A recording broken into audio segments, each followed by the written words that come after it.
کسی نے سوال کیا ہمارے گھر کے قریب مسجد ہے اور امام کی آواز ہمارے گھر میں آتی ہے، کیا ہم اس آواز کو سن کر گھر میں ہماری نماز ادا کر سکتے ہیں؟ کسی نے شاید جمعہ کے تعلق سے عام بات کر رہے ہوں کہ مسجد قریب ہے تو وہ امام صاحب جب نماز پڑھاتے ہیں تو آواز پوری کلیئر آتی ہے تو کیا ہم پڑھ سکتے ہیں؟ تو میں کہوں گا ایسا آپ نہیں کر سکتے، اس لیے کہ آپ کا وہ گھر ہے، مسجد نہیں، سمجھے آپ؟ ایسا نہیں کر سکتے آپ۔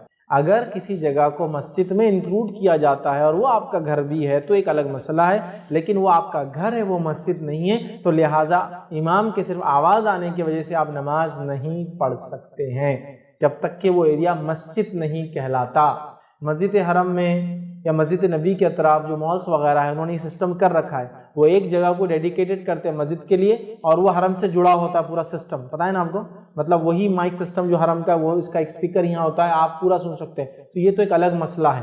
لیکن آپ کا گھر مسجد نہیں، وہ ڈیڈیکیٹڈ مسجدیں ہوتی ہیں، ٹھیک ہے ٹھیک ہے۔ اور ویسے بھی وہاں علماء کہتے ہیں کہ آپ آگے پڑھیے، لوگ اپنے اپنے مقامات سے وہیں پڑھ رہے ہیں، درست نہیں، جب آگے فل ہے تو یہاں بھی آپ پڑھ سکتے ہیں، ٹھیک ہے۔ بہرحال تو مسجد چونکہ آپ کا گھر مسجد نہیں ہے تو لہٰذا وہاں آپ ایسا نہیں کر سکتے، آپ کو مسجد میں ہی جانا پڑے گا، ٹھیک ہے۔ گھر میں اس طرح صرف آواز آنے پر آپ ان کے پیچھے نماز نہیں پڑھ سکتے۔ السلام علیکم۔ خطبے میں امام محمد صلی اللہ علیہ وسلم کے نام لیتا ہے تو ہمیں بھی صلی اللہ علیہ وسلم بولنا چاہیے۔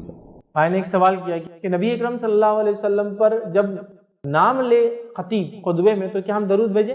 دیکھیے خطیب خطبے میں نام لے رہا ہے تو خطیب درود بھیجے، یہ اس کے لیے ضروری ہے، ہم لوگوں کا بولنا نہیں ضروری، اس لیے ہم سب بولیں گے تو پھر مسجد میں آواز شروع ہو جائیں گے۔ نبی اکرم صلی اللہ علیہ وسلم کو جب کوئی شخص نام لے تو اس پر واجب ہے کہ آپ پہ درود بھیجا جائے۔ اگر ہم سن رہے ہیں تو ہم دل میں درود بھیجیں، ہم اگر زور سے درود بھیجیں گے تو مسجد جمعہ کے دن ڈسٹرب ہوں گی یاد رکھیں۔ تو لہٰذا آپ اگر نبی اکرم صلی اللہ علیہ وسلم کا نام جمعے میں بھی آ رہا ہے تو آپ دل میں درود بھیج دیں جمعہ کے اندر، ٹھیک ہے، دل میں درود بھیج دیں، باقی ٹائم تو آپ بالکل پڑھ سکتے ہیں، دل میں بھیجیں، چونکہ آپ زور سے پڑھیں گے تو مسجد ڈسٹرب ہوں گی اور جمعے کے دن مسجد میں آواز ہونا یہ ٹھیک نہیں ہے، اس کے ادب کے خلاف ہے، تو لہٰذا آپ وہاں دل میں بھیج دیں، یا پھر خطیب نام لے رہا ہے وہ پڑھے، چونکہ نام ہمارے سامنے لیا جا رہا ہے، دل میں درود بھیجنا انشاءاللہ یہ کفایت کر جائیں گا، اس کا الفاظ ادا کیجیے ورنہ پوری مسجد ڈسٹرب ہو۔ کسی نے سوال کیا what about a woman who can't go for جمعہ صلاح as she has to take care of others at home, example old parents, اس میں بچے بھی ایڈ کے چلڈرن، ٹھیک۔ سوال یہ ہے کہ ایک عورت جمعہ کو نہیں جا سکتی، مطلب نماز کو، چونکہ اس پہ ذمہ داریاں گھر میں بوڑھے ماں باپ ہو سکتے ہیں یا ساس سسر ہو سکتے ہیں، بچے ہو سکتے ہیں، کیا کریں؟ دیکھیے میں نے اس کی وضاحت کر دی، عورت کے لیے جمعہ مستثنا ہے، ایکسیپشنل ہے، اس کو اس کی پکڑنی ہوگی، اللہ پوچھے گا نہیں، چونکہ 5 لوگوں کے لیے جمعہ نہیں ہے، پڑھے تو افضل ہے، نہ پڑھے تو کچھ نہیں۔ لیکن میں نے کیوں کہا پڑھو، کیوں کہا مسجد جاؤ؟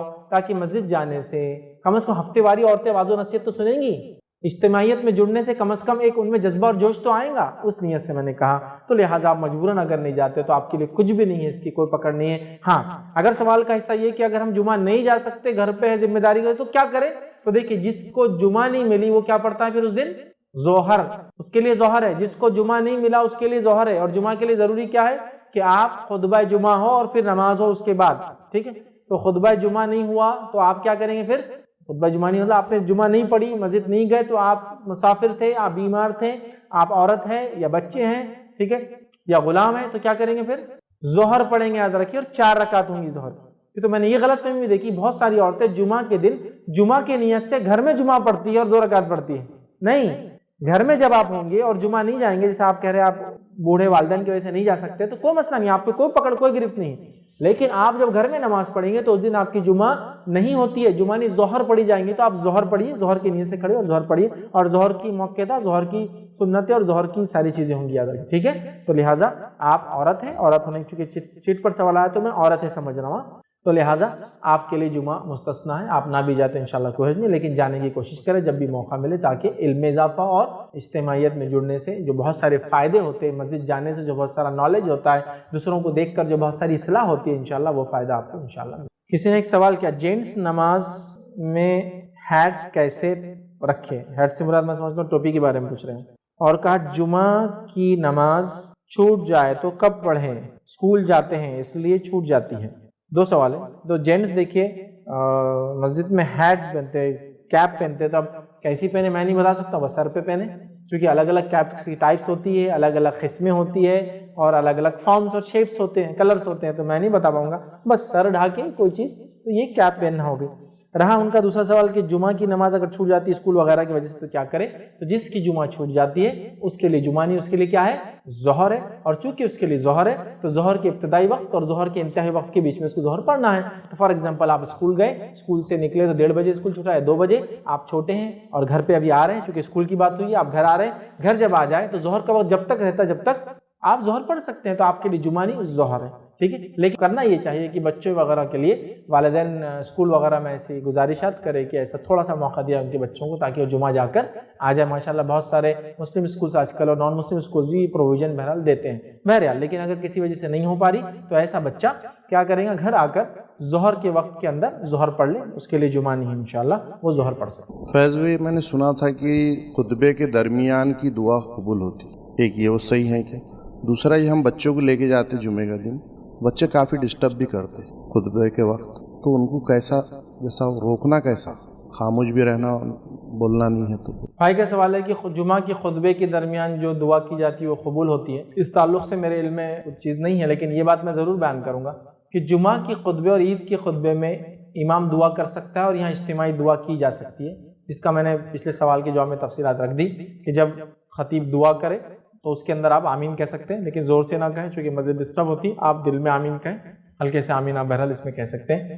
لیکن کیا خطبے کے دوران کی گئی دعا قبول ہوتی ہے؟ واللہ عالم، میرے علم میں اس چیز کے تعلق سے کوئی بات ابھی نہیں ہے۔ رہا سوال کا ایک حصہ جو بھائی نے ایک سوال کیا وہ یہ ہے کہ بچوں کو مسجد لے جانا جس میں بہت ڈسٹرب کرتے خاص طور جمعہ میں کیسا ہے؟ تو میں یہی کہوں گا نبی اکرم صلی اللہ علیہ وسلم کے زمانے میں بچے مسجد آتے تھے تو طریقہ یہ تھا بڑے آگے بچے پیچھے اور عورتیں اس کے پیچھے، اب تو عورتوں کا الگ ہی انتظام ہے، تو اب ہوں گے بڑے آگے اور بچے پیچھے، تو آپ بچوں کو پیچھے بٹھائیں، انشاءاللہ جو بھی ڈسٹربنس ہوں گا ان کا آپس میں ایک دوسرے سے ہوں گا، لیکن بچے سے مراد وہ بچہ جو سمجھدار اگر ہو جائے تو پھر تو آپ اس کو ساتھ صف میں رکھیں، لیکن وہ بچہ جو سمجھدار نہیں تو اس کو آپ پیچھے رکھنا چاہیے، وہ پیچھے رہیں گا، آپ نماز پڑھ کے جا کے اس کو لے لیں، یا پھر بہت چھوٹا ہے نقصان کر سکتا ہے اپنا تو پھر کوشش یہ کرے گھر چھوڑ کر آئے، اس کو مسجد میں نہ لائے، اس لیے کہ پھر آپ بھی ڈسٹرب ہوں گے اور دوسرے مصلیان بھی اس سے ڈسٹرب ہوں گے، ورنہ اور اگر تھوڑا بڑا ہے تو پیچھے رکھیے اور بڑا ہے سمجھدار ہے تو اپنے ساتھ صف میں رکھیے انشاءاللہ، جبکہ وہ طہارت جانتا ہے، وضو جانتا ہے، غسل کرتا ہے، تمام چیزیں، عمر پھر اس کی 6 سال بھی ہو سکتی ہے، 7 سال بھی ہو سکتی ہے، عمر سے ڈیفائن نہیں کر سکتے، بچے کی سمجھداری پر ہے، تو آپ اس کو رکھ سکتے ہیں، اور اگر اتنے میں بھی سمجھدار نہیں تو اس کو پیچھے بھی رکھ سکتے ہیں۔ روایتوں میں ایسا ملتا ہے کہ 7 سال 8 سال 9 سال کے صحابہ نے نمازیں پڑھائی اور دوسرے صحابہ نے ان کے پیچھے نمازیں پڑھی، تو امام بن سکتے ہیں، ٹھیک ہے۔ ہمارے پاس ایک اصول ہے عقل داڑھ ہونا، چیک کرتے ہیں عقل داڑھ ہے کیا تیری، تو صف میں کھڑا ہوں گا، نہیں تو نہیں، یہ بالکل بیکار کی بات ہے، یہ تو جانوروں کے لیے چیک کیا جاتا ہے کہ ان کی عمر کتنی ہے، انسان تو ان کی عقل سے اور سمجھداری سے پہچانے جاتے ہیں۔ ایک آدمی بہت بڑا لیکن پاگل حرکتیں کرتا تو کیا آپ صف میں آگے کھڑے کریں گے؟ آپ بولیں گے پیچھے کھڑے کرو، تو عمر سے نہیں، اس کی سمجھداری پہ ڈیپینڈ، تو اگر سمجھدار ہے تو آگے لائیے، لیکن بچوں کو چھوڑنا، مکمل طور سے ترک کر دینا، مسجدوں سے دور کرنے کا سبب مت بنائیے، جیسا آج کل ہو رہا ہے کہ بچوں کو مسجدوں سے دور رکھا جاتا ہے، بچپن میں مارا پیٹا جاتا ہے مسجد میں آ جاؤ، اور بعد میں بڑے ہوتے بولتے مسجد میں آؤ، تو بچپن میں ہکالتے اور بعد میں بلاتے ہو، یہ کون سا اصول ہے؟ تو بچپن سے ان کو رغبت ہو مسجدوں سے، اس کے لیے آپ کوششیں کریں، جمعہ کی شکل میں، عام دنوں میں شکل میں، عام نمازوں کی شکل میں، ہاں وہ آواز کریں گے، ہاں وہ کبھی کبھار چلائیں گے، ہاں وہ کبھی کبھار پیشاب اور پیخانہ بھی کر سکتے ہیں، ہاں وہ کبھی کبھار کچھ غلطیاں بھی کر سکتے ہیں، ان سب کو ہم کو برداشت کرنا ہوگا، تبھی تو وہ مسجدوں سے ان کا رابطہ قائم ہے۔ میں اچھے سے جانتا ہوں جب میں چھوٹا تھا تو بہت زمانے تک چھوٹے تھے مسجد جاتے تھے، تو مسجد گئے تو ہم کو یہ طے رہتا تھا کہ پڑھنے والی ادھر سے اور ادھر سے، بس کہاں پڑھتی بچانا تھا اپنے آپ کو، سمجھے آپ؟ مسجد جا کے بچہ کھڑا ہوا دیوار کو ہاتھ لگائے، دیوار کو ہاتھ لگائے، تو اب وہ ٹائم پہ ہمارا کام یہ تھا کہ بچنا کیسے اپنے کو، تو گویا مسجد بچے کا جانا مطلب جنگل کے اندر ایک میمنے کا، مطلب بھیڑ کا چھوٹا بچہ، چھوٹا جب رہتا ہے نا بکری کا بچہ ہے میمنا والی چھوٹا، وہ جانا جیسا ہوگا کہ شکاری بھیڑیے بیٹھے ہوئے پورے ہر طرف، ہاؤس میں بیٹھا پٹتے کو وضو کیا ضرورت ہے، طہارت خانے میں گیا گھر سے کر کے آنا، پٹ اس کو پیشاب نہیں آ سکتا، وہاں ایک پھٹکا پڑا اس کو، زیادہ دیر بیٹھا، چل اٹھ اٹھ، تیرے کو کیا ضرورت 3 بار دھونے کی، 1 بار دو، چل نکل، پیر دھونے کی کیا ضرورت ہے، تو گویا اس کو وضو کی ضرورت نہیں، صف میں آ کر اول صف میں سب کچھ اہتمام کر کے آیا، حالانکہ شعور والا لڑکا ہے، چل پیچھے جا، مطلب میرا حق پہلے، پیچھے جانا پڑے گا اس کو، وہاں بھی پھٹکا پڑے گا، چٹائی کو کچھ کیا اس پہ الزام، فلاں بیٹا اس پہ الزام، مسجد میں مچھلیاں تھی ہاؤس میں ہاتھ ڈالا وہاں ایک پھٹکا سکھانا ہے، مطلب ہر جگہ جگہ دھکے پہ بیچارے کو پھٹکے کھاتے ہوئے جانا ہے۔ اب وہ بدزن ہو کے مسجد سے نکل کے چلا گیا، یہ بہت مارتے مسجد میں، ابا کو ساتھ گیا تو ابا کو چپک کے رہتا ہے اس لیے کہ دوسرے مارنے والے ہیں، ٹھیک ہے، اب ابا بھی کب تک رہیں گی، بولیں گے پیچھے جا، پیچھے گیا کہ پھٹکے پڑنے والے، اچھا یہ نہیں ماریں گے تو پڑوس والے بچے وہ بن ایسے لا کے چھوڑے ہوئے وہ دورے، تو پورا سسٹم وہ ہو گیا، نتیجتاً ہمارے بچے بدزن ہو کے مسجد بھاگ جاتے، اب بڑا ہو گیا مسجد آنا رے بابا، بہت کھا لیا بچپن میں، کافی ہوتی سیکنگ بہت ہوئی میری، اب نہیں ہونا، تو بچپن میں بزن کرتے ہو، بڑے ہو کے بلاتے ہو. نبی اکرم صلی اللہ علیہ وسلم جیسی شخصیت اور ذات دنیا میں موجود ہے. مسجد نبوی میں آپ امامت کرتے ہیں اور آگے کھڑے ہوتے ہیں اور یہ ارادہ کرتے ہیں کہ آج میں رکعت لمبی کروں گا، لمبے سورے پڑھوں گا. اور جب آپ نماز کو سورہ فاتحہ کے بعد کوئی سورہ پڑھتے ہیں، بچے کی پیچھے سے رونے کی آواز آتی ہے. جیسی رونے کی آواز آتی ہے حضرت ماتا، آپ اپنی نماز کو جو نیت کی تھی اس کے مقابلے میں چھوٹی کر دیتے ہیں، جلدی ختم کرتے ہیں، چونکہ آپ کو برداشت نہیں ہوتا ہے کہ ایک بچہ رو رہا ہے، اس کی ماں کا دل تھوڑا ہوتا کھینچتا ہے. تو مسجد نبوی میں چھوٹے چھوٹے صحابہ روتے تھے، ان کی آوازیں امام کے کانوں تک جاتی تھی، لیکن اللہ کے رسول نے پڑھے کبھی نہیں بولا کہ ارے کون لاتا رہے اتنے چھوٹے چھوٹوں کو، آئندہ مت لایا کرو، اور ذلیل کرتا اٹھ کے، نہیں، کبھی نہیں کیا. ہمارے پاس اگر کوئی بچہ رو تو امام صاحب 2 سے 3 دن برداشت پھر بولیں گے کون لاتا اس کو، لاؤ پٹے کو لاؤ، وہ والا وہ رو رہا، یہ کس کا پوٹا ہے، یہ آنا نہیں مسجد کے اندر، اب دکھانا میرے کو تو ہوں گا، تمہاری نمازیں تو خراب ہو رہی ہماری نمازیں بھی خراب ہو رہی، انہیں اللہ نہیں چلا. اور وہ بچہ، اس کا باپ بھی بالکل رسوا ہو جاتا بچے کی وجہ سے، اور وہ بولتا بیٹا میں تو چاہتا ہوں تجھے نماز کو لے جانا، امام صاحب پھر اعلان نہ کر دے مجھے ڈر لگتا ہے. یہ کریں گے، یہ شرارت بھی کریں گے، یہ ہو سکتا ہے ضد بھی کریں گے، یہ روئیں گے بھی. اور ایسا کیا مسجد نبوی میں نبی اکرم صلی اللہ علیہ وسلم کے زمانے میں. دنیا کے سب سے بڑے امام، ان سے بڑا کون ہو سکتا؟ انہوں نے برداشت کیا تو ہمارے امام کون سے ان سے آگے ہیں؟ بچپن میں ہکالتے ہو بدزن کر کے، بڑے ہونے کے بعد لانے کی باتیں کرتے ہو. بچپن سے محبت اور الفت جگہ ان کے دل میں مسجدوں سے، کہ وہ رابطہ قائم کرے، مسجدوں میں جانے والے بن جائے. جوان ہو تو مسجدوں میں ان کی زندگیاں گزریں. وہ تب ہوں گا جب بچپن سے مسجدوں میں آتے ہوں گے، ماں کی گود میں آتے ہوں گے، باپ کی گود میں آتے ہوں گے. ماں کو تو آنا بند ہی کر دیا آپ نے، تو بس چھوڑ دو ماں کو، چلو باپ کی گود میں آتے ہوں گے. اب باپ کو بند کر دوں گے رسوا کر کے، ایسا بول کے تو کیسا ہوگا؟ صفوں میں بھاگیں گے بھی، کبھی ہوتا ہے. ترکی کی مسجدوں میں عموماً وہ لکھتے ہیں کہ اگر پچھلی صفوں سے بچوں کی آواز نہیں آ رہی ہے تو فکر مند ہو جاؤ تمہاری نسلیں کہاں جا رہی ہیں. اور اگر ہماری صفوں میں آواز آ جائے پیچھے سے بچے کی تو بولتے ہیں ابا جان بچے کو کل سے ادھر مت لانا، مت کیجیے ایسا. ہاں بہت زیادہ ضدی اور شرارتی بچے ہو تو ایک الگ بات ہے، بٹ مجھے معلوم ہے بچے کنٹرول میں ہوتے ہیں، مسجد کا احترام کرتے ہیں، بلکہ آتے ٹوپی پہن لیتے ہیں. چھوٹے بھی ہیں تو بڑی ٹوپی ڈال کے ادھر ادھر جاری، لیکن برابر احترام کرتے ہیں مسجد کا. اتنی سمجھ ہوتی یار انسان کے، تو ہونے دو، کرنے دو، کبھی تھوڑی شرارت کرنے دو، کبھی کچھ چیز کریں گے لیکن بعد میں. اور بچوں کے تعلق سے غلط فہمی لوگوں کو یہ ہے کہ بچے بولے تو غلط ہی ہوتا، صحیح نہیں ہو سکتا. ایسا کوئی اصول ہے؟ ایک مرتبہ مجھے اچھے سے یاد ہے، میں چھوٹا تھا، مسجد میں جماعت تھی 5:15 بجے، اور مسجد کی گھڑی میں بنا ہوا تھا 5. یاد ہے نا آپ کو؟ ڈیجیٹل کلاک نہیں تھی، وہ پرانی کاٹے رہتے تھے، ایک چھوٹا کاٹا ایک بڑا کاٹا. اب اتنی سمجھ تو تھی، شعور ہے، 8-9 میں ہوں تو اتنا شعور تو ہو جاتا، آدمی 12-13 ایئرس کا ہو جاتا ہے. تو 5:15 کر دیا اس کو. 5 تھا تو غلط میسج جا رہا نا، اذان کا ٹائم تو لکھتے نہیں انڈیا میں، صلاۃ نماز کا ٹائم لکھتے ہیں. 5:15 کر دیا. اب ایک صاحب پوچھا تھا کیا کرا، اب یہ ریڈی رہنا پڑتا اپنے کیسے سے آنے والا ہاتھ، کیا کرا؟ وہ ٹائم 5 تھا، 5:15 کر دیا. کیوں کرا؟ مسجد میں نماز سامنے ٹھیک کرنے کی کیا ضرورت تھی؟ لیکن غلط تھا نا، وہ بچے ہو تم، غلط نہیں، پاٹ چلو نکلا. مطلب صحیح کام بھی کیا تو تم نہیں کر سکتے، کیوں؟ تو تم بچے ہو. یہ کون سا اصول ہے؟ مجھے سمجھ میں نہیں آ رہا. سمجھ یہ کون سا احترام، کون سا اصول ہے؟ غلط صحیح بول رہا. حالانکہ ایک مرتبہ عباسی خلیفہ کے پاس ایک شخص نمائندگی کرنا ہے اپنی قوم کی، اور عمر میں چھوٹا تھا. تو عباسی خلیفہ نے ایسے ہی کہا کہ کیا تمہارے پاس کوئی عمر رسیدہ آدمی نہیں ہے جس کو تم بھیجو نمائندگی کے لیے؟ تو اس بچے نے اچھا جواب دیا، کہا خلیفہ ہماری اس امت میں کئی ایسے لوگ ہیں جو عمر کے اعتبار سے آپ سے بڑے ہیں، پھر بھی وہ خلیفہ نہیں ہے.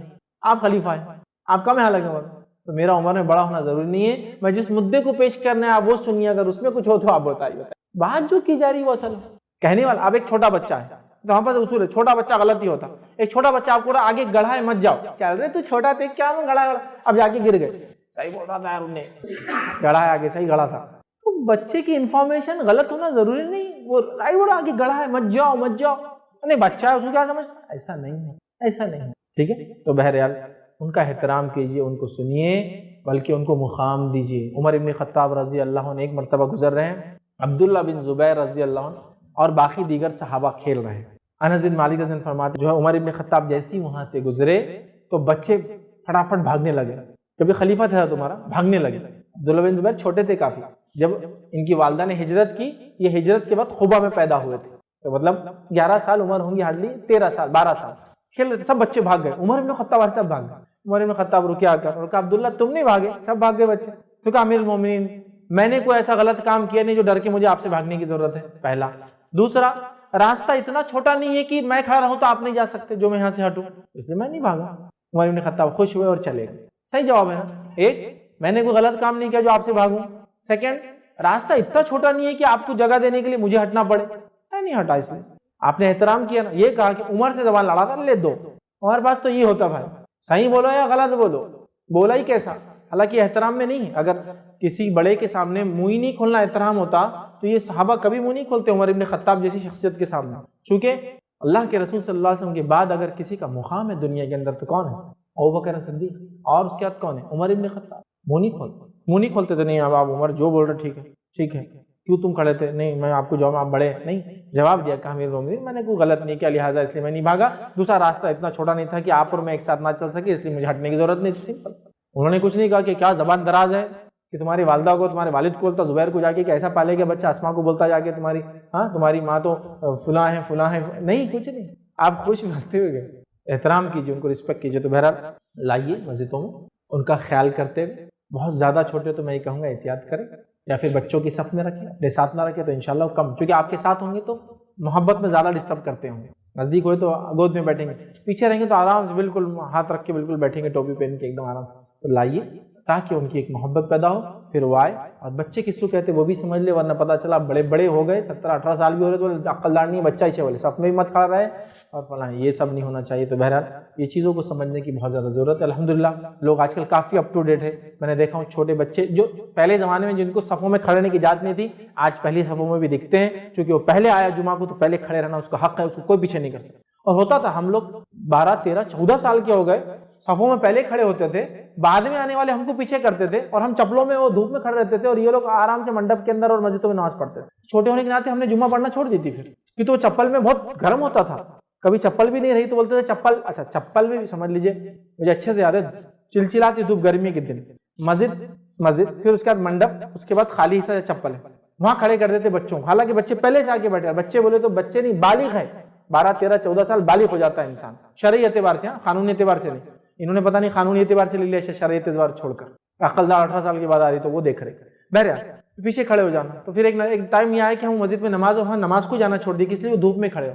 اچھا پرابلم یہ ہے کہ دھوپ میں کھڑے ہو تو پیر برداشت نہیں کر رہے دھوپ. چپلیں ہوتی تو چپل کو لیتے تھے پیر کے نیچے, تو پیچھے آ کے پھر وہی چپل میں نماز پڑھ رہا, سمجھے آپ, نہ ایسا کھانے دیں گے نہ ایسا کھانے دیں گے, لوگ نہیں کرنے دیں. تو ایسا مت کیجیے بچوں کو. لیکن الحمدللہ اب میں نے دیکھا ہوں بچے آتے ہیں صفوں میں بیٹھتے ہیں, بلکہ بچوں نے اپنا حق لینا بھی سیکھ لیا کچھ جگہ. کوئی پیچھے ہٹا, کیوں ہٹنا, پہلے پوچھتے بھی نہیں تھے بچے, کیوں ہٹنا پوچھا تو بولتا ٹھیک ہے کوئی بات نہیں, سمجھا. بہرحال تو ان کو احترام دیجیے انشاءاللہ. آج بچپن میں ان کو احترام آپ دیں گے, کل وہ انشاءاللہ مصلی بنیں گے اس مسجد کی. کسی نے سوال کیا سورہ کہف پورا پڑھنا چاہیے یا سٹارٹنگ کی 10 آیتیں اور لاسٹ کی 10 آیتیں کافی ہوتی ہیں؟ دیکھیے سورہ کہف کو جمعہ کے دن پورا پڑھنا ہے. یہ سٹارٹنگ کی 10 اور اینڈنگ کی 10 میں نے اس کی فضیلت صرف بتائی, وہ ہے کہ دجال سے حفاظت کے لیے یہ آیتیں کافی ہیں, لیکن جمعہ کے لیے پورا پڑھنا ہے. یہ دجال سے محفوظ رہنے کے لیے آپ یہ کر سکتے, لیکن جمعہ کے لیے آپ کو پورا جو ہے سورۃ الکہف پڑھنا ہے, کہ اس کے اندر 10 آگے کی 10 پیچھے کی نہیں, پورا سورۃ الکہف اس کے اندر آپ کو تلاوت کرنا ہے جمعہ کے جہاں تک معاملہ. کسی نے ایک سوال کیا is there any significance regarding charity given on the day of جمعہ, کیا اس کی کوئی خاص فضیلت ہے کہ جمعہ کے دن صدقات دیے جائیں؟ تو بہرحال جمعہ کے دن دیے جانے والے صدقات کی کوئی خاص فضیلت ہمیں روایتوں میں نہیں ملتی, لیکن ہم یہ کہہ سکتے ہیں جمعہ کا دن ایک افضل دن ہے, تو لہٰذا اس کے اندر جہاں آپ نمازیں پڑھ رہے ہیں تو وہاں آپ صدقات بھی دے سکتے ہیں. لیکن کیا یہ صدقات افضل ہوں گے, اس کے تعلق سے کوئی دلیل چونکہ ہم کو نہیں ملتی, تو ہم کہیں گے واللہ عالم, اللہ بہتر جانتا ہے. ورنہ صدقے کا عموماً ثواب بہت ہوتا ہے, عام طور سے 1 سے لے کر 700 اور 700 کے ملٹیپل ٹائمز ہوتا ہے, جو قرآن کی آیت ثابت ہے. بہرحال تو صدقے کا ثواب ویسے ہی عموماً بہت زیادہ ہوتا ہے, 1 سے لے کر 700 ملٹیپل ٹائمز آف 700. تو بہرحال جمعے کے دن صدقے کی خاص فضیلت کے تعلق سے کوئی روایت میں نہیں جانتا ہوں. کسی نے سوال کیا is it good to start the business after prayer of جمعہ, what if the profession is of doctor. کسی نے سوال کیا کہ کیا جمعہ کے دن بزنس یا کوئی چیز جمعہ کے بعد شروع کرنا چاہیے, لیکن اگر ایک ڈاکٹر ہو تو وہ کیا کرے؟ دیکھیے میں نے جو بات آپ کو کہی وہ یہ ہے, جمعہ کی اذان ہو جائے تو بزنس بند کرنا ہے نماز ہونے تک. تو یہ نہیں ہے کہ جمعہ صبح سے بند رکھنا ہے جمعہ کے بعد تک. تو آپ جمعہ سے پہلے بالکل کھول سکتے ہیں, as a doctor, as a engineer, as a architect, as a lawyer, سب کچھ کیجئے, بس جمعہ کی اذان ہو جائے. اب چونکہ اذان ملٹیپل ہوتی ہے, گلف وغیرہ میں ایک ہی اذان ہوتی ہے, اب یہاں ملٹیپل ہوتی ہے, تو جس مسجد میں آپ جا رہے ہیں اس مسجد کی اذان جب خطیب چڑھنا ہے اس سے پہلے فری ہو جائے, سمجھا, اور خطبے سے پہلے پہنچ جائے تو آپ کے لیے انشاءاللہ کافی ہے. تو جمعہ تک بند رکھنا کوئی ضروری نہیں ہے, جمعہ سے پہلے آپ کھول دیجئے, فجر کے بعد آپ کھول دیجئے, جمعہ تک کھلا رکھیے, جمعہ کی اذان ہو جائے بند کر دیجئے, جمعہ کی نماز پڑھ کے کھول لیجئے. ٹھیک ہے. تو لہٰذا بند رکھنا جمعہ سے پہلے ضروری نہیں ہے, صرف اذان ہونے کے بعد بند رکھنا ہے, نماز ہونے تک آپ کی جس مسجد میں بہرحال آپ پڑھ رہے ہیں, چونکہ آج کل الگ الگ مسجدیں الگ الگ وقتوں میں اذانیں اور نماز ہوتی ہے. تو یہ انشاءاللہ عزیز کافی رہیں گی. جنرل ٹرمز میں کہوں گا 12 ساڑھے 12 بجے بند کریے, 2:30 بجے کھول لیجیے, 2 بجے کھول لیجیے, کیونکہ عموماً اذانیں 12:30 سے شروع ہوتی ہے. جس علاقے میں ہم لوگ رہتے ہیں 2 بجے تک تو بالکل سب ختم ہو جاتا ہے, ختم ہو, 1.5 گھنٹہ بند رکھنا. میں مسجد میں جو جاتا ہوں 1 بجے اذان ہوتی ہے, خطبہ چالو ہوتا ہے, اس کے بعد 1 بجے بند, ٹھیک, کوئی مسئلہ نہیں. یا آپ کے علاقے میں ایک ہی مسجد 1 بجے ہوتا ہے, ٹھیک, کوئی مسئلہ نہیں, ٹھیک ہے. تو کوئی بند رکھنا ضروری جمعہ تک. یہ غلط فہمی لوگوں کو یہ کہ جمعہ سے پہلے بزنس نہیں چلانا, پھر جمعہ کی نماز کے بعد دکان کھولتے ہیں, ایسا کچھ بھی نہیں. جمعہ سے پہلے کھلا رکھیے, ہاں اذان ہو جائے جمعہ کی تو بند کیجیے, جائیے بزنس بند کر کے نماز پڑھیے, آئیے پھر بزنس کھول لیجیے انشاءاللہ, کوئی مسئلہ نہیں. کسی نے ایک سوال کیا ہے, سوال عنوان سے متعلق نہیں ہے لیکن ضروری سمجھتا ہوں جواب دے دوں. کسی نے سوال کیا کہ سیلفی, آج کل سیلفی کے بہت کریز ہو چکا ہے اور خاص کر سیلیبریٹیز اسکالرز کے ساتھ بھی مرد اور خواتین گھیر لیتے ہیں, یہ کہاں تک درست ہے؟ لوگوں کو نصیحت کریں. کسی نے سوال کیا سیلفی کے تعلق سے کہ آج کل لوگوں کو بہت کریز ہو گیا ہے, سیلیبریٹیز اسکالرز کو بھی نہیں چھوڑتے ہیں. تو بہرحال دیکھیے سیلفیز, یہ میں نے اس سے پہلے اس کی تفصیلات رکھی تھی. امریکن سائیکیٹرک ایسوسیشن کے ایک اسٹڈی کے اعتبار سے انہوں نے ایک سیلفی لینا اور سیلفی کریزی بن جانا, کریزی سمجھتے ہیں نا, سیلفیاں لیتے رہنا, اس کو ایک بیماری ڈکلیئر کر دیا ہے. سیلفیٹش بولتے ہیں اس بیماری کو. جو آدمی ایسا ہو جاتا ہے کہ سیلفی لیے بغیر اس کو بہت پرابلم ہوتی ہے. پہلے بولتے ہیں نا ہاتھ کھجا رہا, پیٹ کھجا رہا, پیٹ کھجا رہی تو پھٹ کے پڑ ہاتھ کا پیسہ آئے گا, ایسا کچھ تو بھی اس کو کھجاتا ہے, کیا نہیں پتا, اس کو پرابلم ہو جاتی ہے, جس کے نتیجے میں وہ سیلفی لینے کے بعد ایک اس کی انگزائٹی, اس کے اندر کا وہ تھوڑا ریلیکس ہوتا ہے, اس کو اچھا لگتا ہے, اور پھر وہ سیلفی کے لیے الگ الگ موڈز, الگ الگ فیس, الگ الگ ایکسپریشنز دیتا ہے تاکہ وہ سیلفیز لے اور الگ الگ بیک گراؤنڈز کو چوائس کرتا ہے. تو یہ آفیشلی امریکن سائیکیٹرک ایسوسیشن کی طرف سے یہ ایک بیماری ڈکلیئر ہو چکی ہے جن لوگوں کو. اب یہ بیماری ہے, سمجھ جائیے آپ, مطلب اس کی لت لگتی عادت ہے. اوائڈ کرنا ایک بیسٹ چیز ہے, یاد رکھیں, اوائڈ کرنا بیسٹ چیز ہے. اس کو نہ لینا ہی سب سے اچھا کام ہے, یاد رکھیں, اور اس سے بچنا ہی سب سے بہترین چیز ہے. الحمدللہ الحمدللہ یہ بہت اچھی چیز ہے, یاد رکھیں. میں نے پوری اپنی لائف میں آج تک سیلفی نہیں لی, اپنے فون سے نہ کسی اور کے فون سے, آج تک اپنی خود کے نہیں لی. میرے فوٹوز جو ایک بار لیے پتہ نہیں 2007-8 کے ہے وہ ریکارڈنگز, وہی فوٹو ہر جگہ پیج تھے, کبھی میں نے چینج نہیں کیا آج تک. چونکہ آئی ڈی ہوتا ہے فوٹو, اس کو چینج کرنا ضروری نہیں. ہاں جب بال سفید ہو جائیں گے دھوکہ نہ ہو, بلکہ جب سفید والی ڈال دیں گے, ابھی کالے جب تک ہے تو چلنے دو. بلیک ہیئرس والی فوٹوز ہے پوری, وہ داڑھی بھی کالی ہے, مونچھ بھی سب کالا ہے, چلو جب سفید ہو گیا تو پھر چینج, چونکہ دھوکہ ہو جائے گا ڈال دیں گے, بہرحال ابھی تو ضرورت نہیں. تو 8-10 سال سے سیم فوٹو کی ضرورت نہیں, میں نے نہیں کی, احتیاط. کبھی کبھار ضرورت پڑنے پر کھینچ لینا, سمجھ میں آ رہا ہے, فوٹوز آئی ڈی کے لیے ہوتا ہے نا, آئی ڈی دینا ہے وہ کسی کو فوراً جلدی سے, تو کھینچ لے. سیلفی کے بدلے سامنے کسی کو لینے لگا تو اور کلیئر فوٹو آتی ہے, بہرحال. لیکن یہ ایک بیماری ہے. اب اس کا کریز اتنا ہو چکا ہے, اس لیول تک پہنچ چکی ہے کہ یہ بیماری ثابت ہو چکی ہے اور لوگوں کو ہو رہی ہے, یاد رکھیں. اور اتنا عجیب و غریب کریز کسی کو انتہا نہیں, عجیب و غریب کریز, اس سے لوگوں کو بچنا چاہیے, یاد رکھیں. یہ بہت خطرناک چیز ہے, اس کو اوائڈ کیجیے جب تک کہ آپ کو ضرورت نہیں ہے. ایز اے انفارمیشن آپ کو دینا ہے تو ٹھیک ہے, نیوز دینا ہے, کوریج دینا ہے کہ میں یہاں کھڑا ہوں, ایسے حالات یہاں چل رہا ہے, یہ ہوا ہے, میرے پیچھے دیکھیے اب یہ ہو رہا ہے, ٹھیک. لیکن اس کو ایز اے انجوائمنٹ تھوڑی دن آپ کریں گے, بعد میں آپ اس کو بہت زیادہ نقصان, اور حد یہ ہوگی کہ جھوٹ موٹ ہر چیز.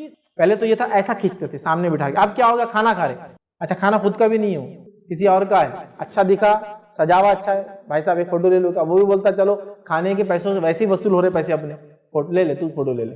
کسی کی گاڑی دیکھی اچھی, پکڑے مبارک ہو, خوش بھی ہو رہا, نہیں اسی کی ضرورت ہے, ارے بھیا اس کے پاس سائیکل بھی نہیں ہے, وہ کسی گاڑی کے بازو کھڑا ہو گیا تھا. حالت دیکھیے آپ, سمجھے نا, مطلب یہ دنیا عجیب ہوگی. کسی نے جوک بھیجا تھا, ایک ڈاکٹر ایک خاتون سے پوچھتا آج ناشتے میں کیا کھائے, تو بولتی پیزا, برگرز اور یہ اور وہ فلاں, فرینچ فرائز. وہ بولتا چوپ, یہ فیس بک اسٹیٹس نہیں ہے, سیدھے سے بولو. تو بولے خاگینہ روٹی. ہاں سمجھے آپ, فیس بک اسٹیٹس میں یہ سب چلتا, ریئل لائف میں خاگینہ روٹی کھا کے آئے ہوئے.